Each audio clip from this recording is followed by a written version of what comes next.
Selamat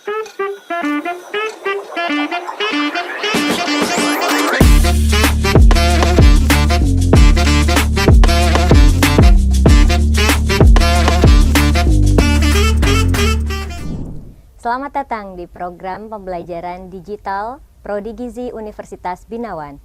Saya Mia Srimiati, dosen Prodi Gizi Universitas Binawan. Dalam video ini saya akan menjelaskan tentang ruang lingkup perencanaan pangan intervensi. Pada pertemuan ini kita akan membahas 3 hal. Pertama, yaitu zat gizi dan zat aktif lain pada bahan pangan intervensi. Kemudian yang kedua adalah integrasi peran zat gizi dan bahan pangan intervensi. Dan yang terakhir adalah memilih metode pengolahan pangan yang tepat untuk produk pangan intervensi. Intervensi gizi merupakan suatu tindakan yang bertujuan untuk meningkatkan kualitas gizi masyarakat melalui pendekatan perencanaan pangan yang efektif dan efisien. Salah satu aspek penting dalam perencanaan pangan intervensi gizi adalah pemilihan bahan pangan yang kaya akan zat gizi dan zat aktif lainnya. Seperti yang kita tahu, dalam satu jenis pangan akan terdapat zat gizi dan zat aktif lainnya. Yang termasuk ke dalam zat gizi diantaranya adalah karbohidrat, protein, lemak, vitamin, mineral, dan air. Sedangkan untuk zat aktif lainnya termasuk antioksidan, serat, fitokimia, prebiotik, dan probiotik. Indonesia kaya akan pangan lokal. Namun demikian, tidak semua jenis pangan lokal tersebut dapat dijadikan sebagai pangan intervensi. Tentu saja, suatu jenis pangan, terutama pangan lokal, harus memenuhi kriteria tertentu untuk menjadi bahan pangan intervensi. Bahan pangan yang akan diintervensikan ketersediaannya harus melimpah dan juga berkelanjutan. Artinya harus selalu tersedia setiap musim.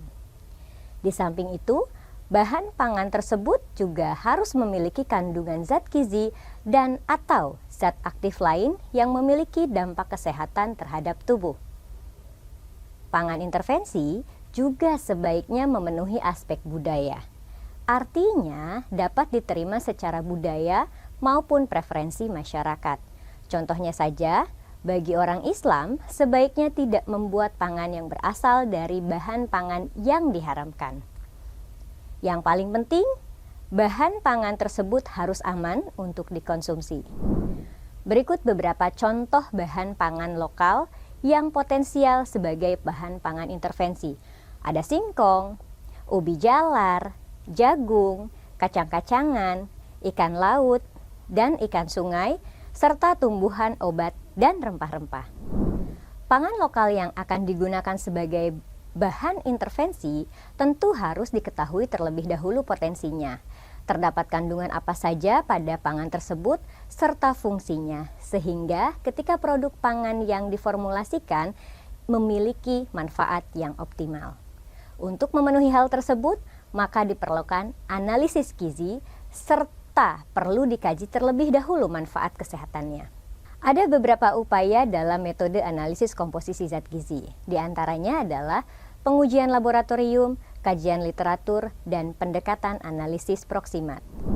Biasanya, pangan lokal memiliki manfaat dalam hal peningkatan status gizi masyarakat, pencegahan dan pengelolaan penyakit degeneratif, pemeliharaan kesehatan pencernaan, dan peningkatan kekebalan tubuh.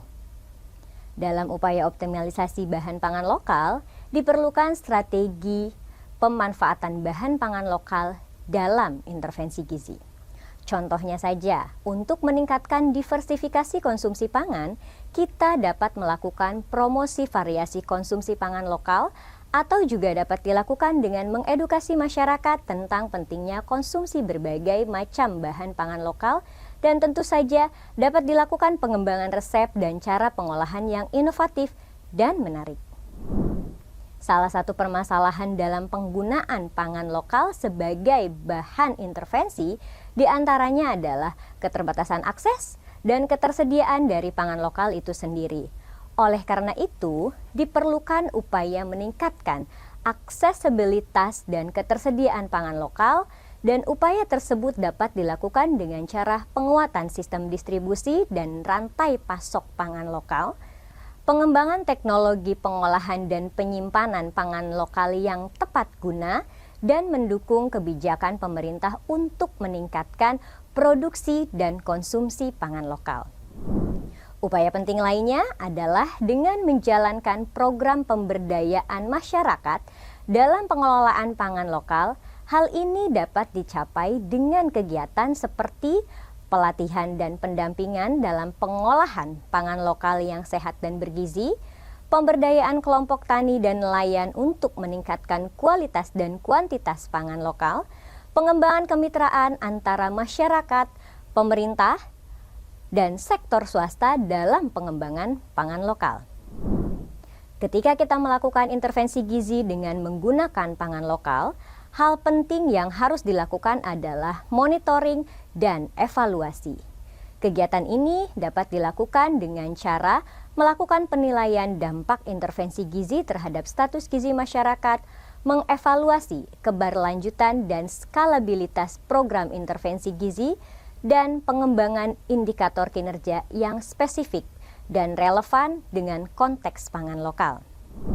Setelah kita membahas pentingnya zat gizi dan zat aktif lain pada bahan pangan intervensi, kita perlu juga mengetahui bagaimana integrasi peran gizi dalam bahan pangan intervensi. Integrasi peran gizi dalam bahan pangan intervensi merupakan strategi penting untuk mencapai tujuan peningkatan kualitas gizi masyarakat.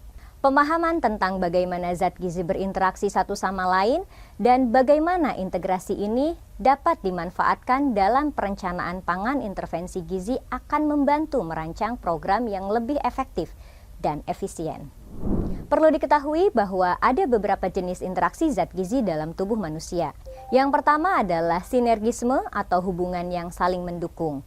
Contoh yang pertama adalah hubungan antara vitamin dan mineral, seperti vitamin D dan kalsium.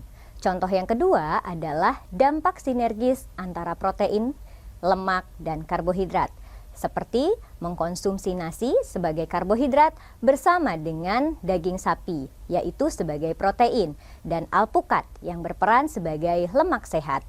Yang ketiga adalah interaksi antara zat gizi dan zat aktif lain, misalnya hubungan antara vitamin C dan senyawa fitokimia, seperti katekin yang terdapat dalam teh hijau. Vitamin C membantu meningkatkan penyerapan katekin yang merupakan antioksidan yang kuat dan bermanfaat untuk kesehatan jantung. Hubungan berikutnya adalah antagonisme, yaitu fenomena di mana dua atau lebih zat gizi saling menghambat atau mengurangi efek satu sama lain. Contoh yang pertama adalah interaksi antara mineral yang saling menghambat penyerapan, misalnya hubungan antara kalsium dan zat besi. Kalsium dapat menghambat penyerapan zat besi, terutama zat besi non-Hem yang ditemukan dalam sumber tumbuhan. Kemudian, dampak negatif konsumsi berlebihan zat gizi tertentu, misalnya konsumsi fosfor berlebih dapat menghambat penyerapan kalsium. Konsumsi seng yang berlebih dapat mengganggu penyerapan tembaga. Kelebihan konsumsi magnesium dapat menyebabkan diare, mual, dan kram perut. Dengan mengetahui berbagai bentuk interaksi gizi yang ada di dalam tubuh, maka diperlukan strategi integrasi zat gizi dalam bahan pangan intervensi, agar bahan pangan tersebut memiliki manfaat yang optimal ketika dikonsumsi. Misalnya saja, kita harus pandai dalam melakukan pemilihan bahan pangan yang kaya akan zat gizi penting. Hal ini dapat dilakukan dengan mempertimbangkan kandungan zat gizi dalam pangan lokal. Kita dapat melakukan kombinasi pangan yang mendukung sinergisme zat gizi dan menghindari kombinasi pangan yang menimbulkan antagonisme zat gizi. Hal lain yang penting dalam menerapkan strategi integrasi zat gizi dalam bahan pangan intervensi yaitu penyusunan menu seimbang. Kegiatan ini perlu mempertimbangkan prinsip penyusunan menu seimbang berdasarkan kebutuhan zat gizi dan juga menggunakan panduan piramida makanan atau piring makanan seimbang, serta perlu mengadaptasi menu seimbang pada konteks budaya dan preferensi masyarakat. Strategi yang ketiga adalah dengan melakukan pendidikan gizi dan promosi kesehatan. Hal ini dapat dilakukan dengan cara mengedukasi masyarakat tentang pentingnya konsumsi pangan yang kaya akan zat gizi, melakukan pelatihan cara pengolahan pangan yang mengoptimalkan kandungan zat gizi, dan melakukan kampanye kesadaran gizi dan pemberdayaan masyarakat untuk mengadopsi pola makan sehat. Lalu, bagaimana cara memilih metode pengolahan pangan yang tepat untuk produk pangan intervensi? Metode pemilihan pengolahan pangan yang tepat menjadi penting. Alasannya yaitu untuk mempertahankan kualitas zat gizi, karena metode pengolahan yang tepat membantu mempertahankan kualitas zat gizi dalam produk pangan intervensi. Alasan kedua yaitu untuk menjaga kesegaran dan keamanan pangan. Hal ini karena metode pengolahan yang tepat juga penting untuk menjaga kesegaran dan keamanan pangan, serta mengurangi resiko kontaminasi. Yang ketiga adalah untuk meningkatkan penerimaan produk pangan intervensi, karena metode pengolahan yang tepat dapat meningkatkan rasa, tekstur, dan penampilan produk pangan intervensi, sehingga lebih diterima oleh target populasi. Metode pengolahan pangan yang efektif adalah pengukusan. Metode ini efektif untuk mempertahankan kualitas zat gizi, terutama vitamin yang larut dalam air, serta mengurangi kontaminasi bakteri. Contoh produk pangan intervensi yang dapat dikukus adalah nasi tim, sayuran kukus, dan siomay.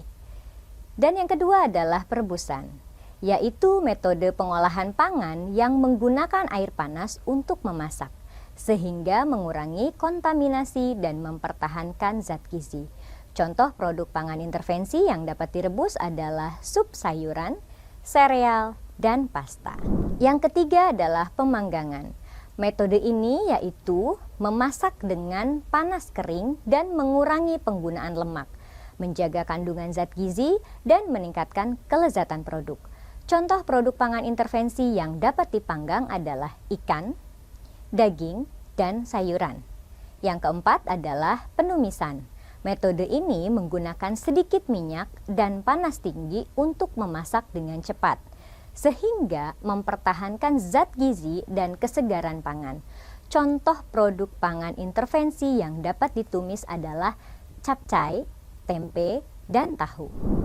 Yang terakhir adalah fermentasi, merupakan metode pengolahan yang menggunakan mikroorganisme untuk mengubah komposisi dan kualitas pangan. Fermentasi dapat meningkatkan kadar zat gizi seperti vitamin B dan probiotik. Contoh produk pangan intervensi yang difermentasi adalah yogurt dan tempe. Beberapa strategi pengolahan pangan yang sesuai dengan kebutuhan target populasi dan sumber daya lokal, di antaranya adalah dengan mengidentifikasi kebutuhan zat gizi target populasi dengan mempertimbangkan kebutuhan zat gizi spesifik target populasi, misalnya zat besi untuk wanita hamil atau kalsium untuk lansia, dan pilih metode pengolahan yang membantu mempertahankan atau meningkatkan kadar zat gizi tersebut. Yang kedua adalah dengan menyesuaikan metode pengolahan dengan sumber daya lokal, dengan cara memilih metode pengolahan yang sesuai dengan sumber daya lokal, seperti ketersediaan bahan pangan, peralatan, dan tenaga kerja. Misalnya, jika peralatan panggang tidak tersedia, pertimbangkan metode alternatif seperti merebus atau menumis. Strategi pengolahan pangan yang sesuai dengan kebutuhan target populasi dan sumber daya lokal dapat dilakukan dengan cara mengadaptasi metode pengolahan dengan preferensi budaya dan kuliner, yaitu dengan menyesuaikan metode pengolahan dengan kebiasaan dan preferensi masyarakat setempat untuk meningkatkan penerimaan produk pangan intervensi. Misalnya, jika masyarakat setempat lebih suka makanan pedas, tambahkan bumbu pedas pada proses pengolahan pangan. Di samping itu, dapat dilakukan dengan kegiatan pendidikan dan pelatihan tentang metode pengolahan pangan, Caranya yaitu dengan memberi edukasi dan pelatihan kepada masyarakat tentang metode pengolahan pangan yang tepat, termasuk cara memasak, menyimpan, dan pengolahan bahan pangan untuk mengoptimalkan kandungan zat gizi dan kesegaran produk. Demikian paparan tentang ruang lingkup perencanaan pangan intervensi. Sampai bertemu lagi di program pembelajaran digital Prodi Gizi Universitas Binawan dengan pembahasan materi yang lain. Terima kasih.